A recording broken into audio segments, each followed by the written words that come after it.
بنگلہ قومیت، لسانی قومیت، بنگلہ بھاشا، بنگلہ قومیت، بنگلہ دیش بن گیا۔ سندھی زبان، سندھی نیشنلزم، سندھو دیش جو ہے، کچھ لوگ اب بھی ہیں، موجود ہیں۔ بعض اسباب سے چیزیں جو ہے دبی ہوئی ہیں، لیکن آگ دبی ہوئی سمجھ، آگ بجھی ہوئی نہ جان۔ اور پونم میں جس طریقے سے ایکٹیو ہو کر وہ عناصر سامنے آئے ہیں، معلوم ہوا کہ وہ تو دبکے ہوئے تھے، بیٹھے ہوئے تھے۔ یہ سارے معاملات، کس نے کس پر ظلم کیا، کس نے کس کی حق تلفی کی، یہ میں اس بحث میں نہیں جا رہا، میری کتاب موجود ہے۔ یہ عمل اور رد عمل کا ایک سلسلہ ہے۔ سب سے پہلے برا نہ مانیے، باہر سے آنے والوں سے غلطی ہوئی تھی، جنہوں نے یہاں سندھی ثقافت کا مذاق اڑایا۔ سادہ ثقافت تھی، سادہ تہذیب تھی، دیہاتی انداز تھا۔ ہم تھے تہذیب و تمدن کے مراکز سے آئے تھے، صاحب زبان تھے، ہم نے مذاق اڑایا۔ رد عمل پیدا ہوا، سن آف دی سوائل کا کانسیپٹ پیدا ہوا، پھر ہمیں اب اپنی پڑ گئی۔ ہمارے داخلے بچوں کو نہیں مل رہے، وہ کیا کریں گے؟ ہمارے لیے ملازمتیں کوٹے کے حوالے سے نہیں جو ہے دروازے بند ہو رہے ہیں، بہت بڑی تعداد میں ایکسپورٹس ہو گیا، لوگ باہر ایکسپورٹ کر دیے گئے، لیکن کب تک؟ باہر کی مارکیٹیں بھی سیچوریٹ ہو گئی۔ یہ سارے عمل در عمل، رد عمل، اس کی جو ہے ایک وشیس سرکل ہے جو چلا ہے۔ لیکن یہ ہے کہ اینڈ ریزلٹ کیا ہے؟ وہ تو یہ ہے کہ وہ ایک قوم کا تصور، ایک اللہ، ایک رسول، ایک کلمہ، ایک کعبہ، ایک قرآن، ایک قوم، ختم۔ اس پوری صورتحال پر اب قرآن مجید کا تبصرہ دیکھیے۔ یہ بھی سورہ اعراف کی آیات 175 176۔ وَاتْلُ عَلَيْهِمْ نَبَأَ الَّذِي آتَيْنَاهُ آیَاتِنَا، اے نبی ان کو ذرا اس شخص کا حال سنائیے جسے ہم نے اپنی آیات عطا کی تھی۔ اور یہاں آیات سے مراد کرامات۔ بنی اسرائیل میں بلعام بن باورا ایک شخص تھا، بڑا عابد اور زاہد، بہت بڑا عالم۔ جیسے جنات میں ایک بہت بڑا عالم، بہت عابد اور زاہد تھا، عزازیل نامی، لہذا فرشتوں میں شامل ہو گیا تھا، معلم الملکوت کہلاتا ہے۔ لیکن اس نے سرتابی کی، ابا واستکبر فکان من الکافرین، وہ ہے اب ابلیس ہمیشہ کے لیے۔ ایک چھوٹا سا نمونہ تھا بنی اسرائیل میں بلعام بن باورا، بہت عابد زاہد عالم، صاحب کرامات بزرگ۔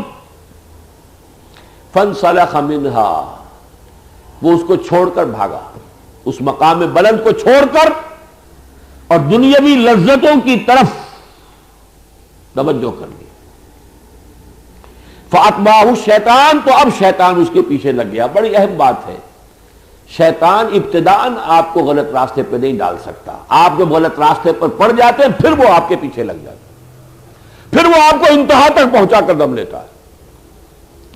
پنجاب میں کولوکیل الفاظ میں کہتے ہیں کہ بوئے کو گھر تک پہنچا دیا جائے، لیکن ابتدا میں نہیں۔ شیطان کو یہ اختیار ہے نہیں، ان عبادی لیس لک علیہم سلطان، دیکھو ابلیس تمہیں میرے بندوں پر اختیار کوئی حاصل نہیں ہوگا، ورغلاؤ دکھاؤ، سبز باغ دکھاؤ، جو کچھ چاہو کرو، تم اختیار نہیں ہے تمہارا، اختیار اس کا اپنا ہوگا۔ وہ اپنے اختیار سے تمہارے پیچھے چلے تو پھر جنہیں چاہو لے جاؤ اسے، جس وادی میں چاہو جھونک دو، جس گڑھے میں چاہو جا کر ڈال دو، اس لیے کہ اس نے چوز کیا ہے۔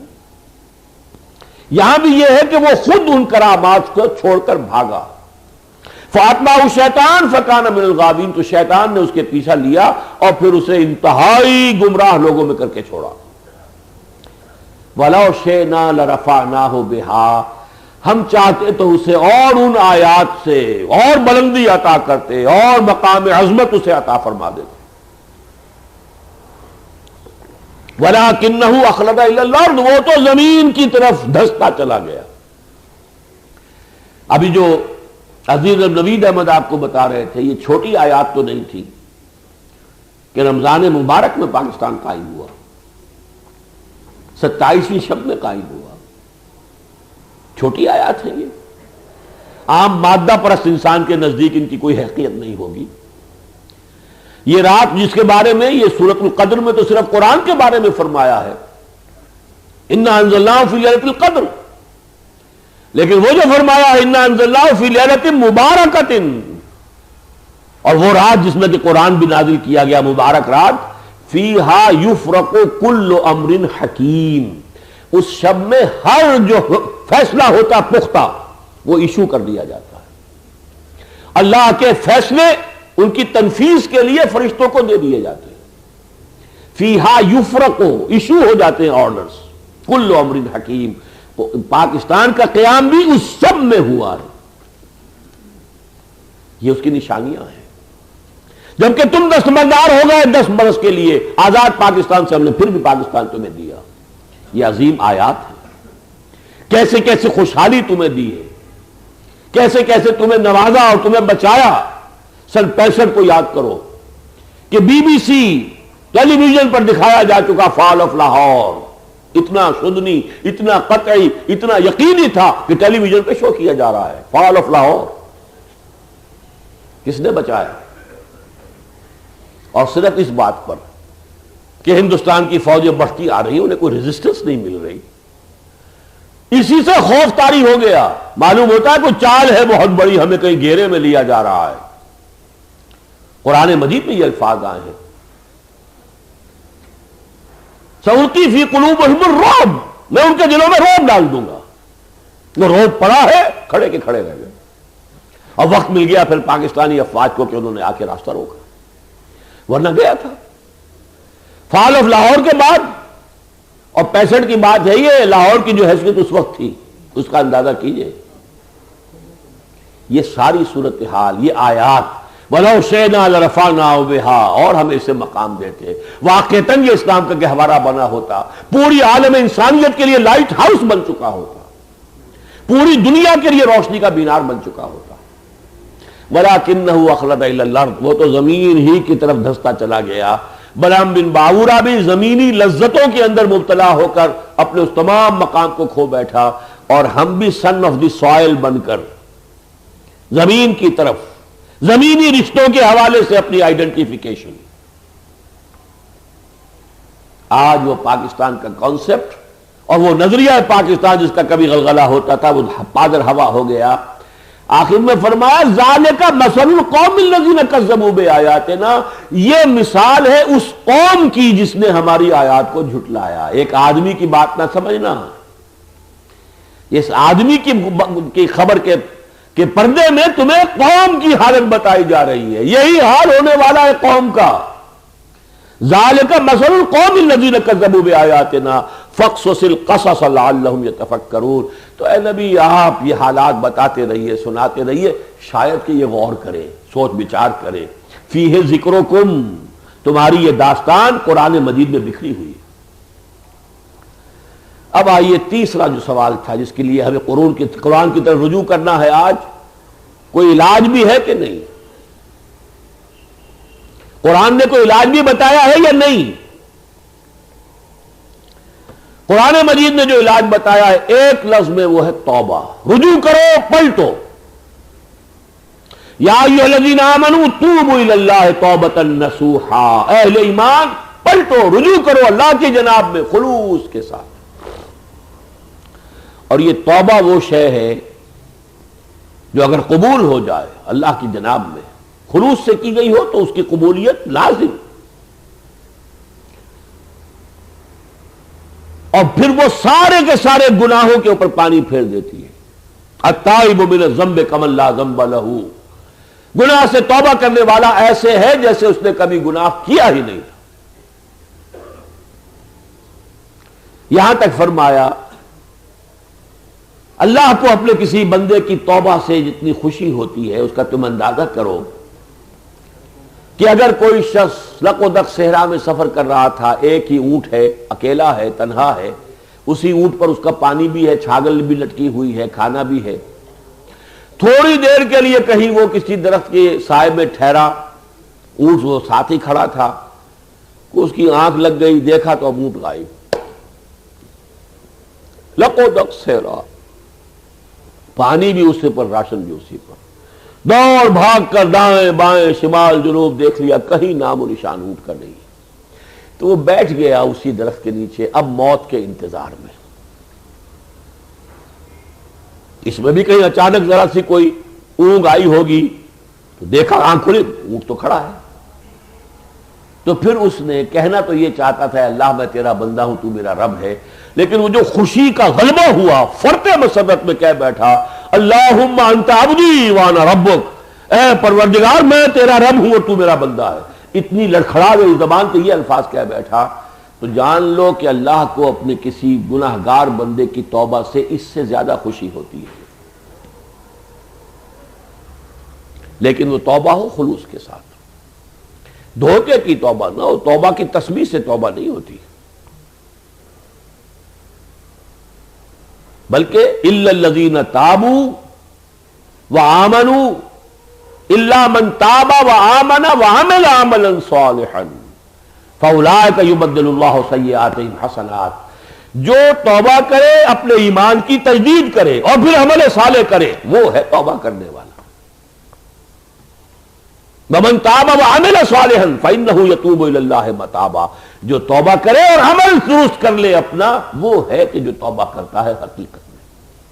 تو یہ توبہ جو عمل کو بدل دے، زندگی کے رخ کو تبدیل کر دے، وہ توبہ کرنے سے ہمارے حالات درست ہو سکتے ہیں۔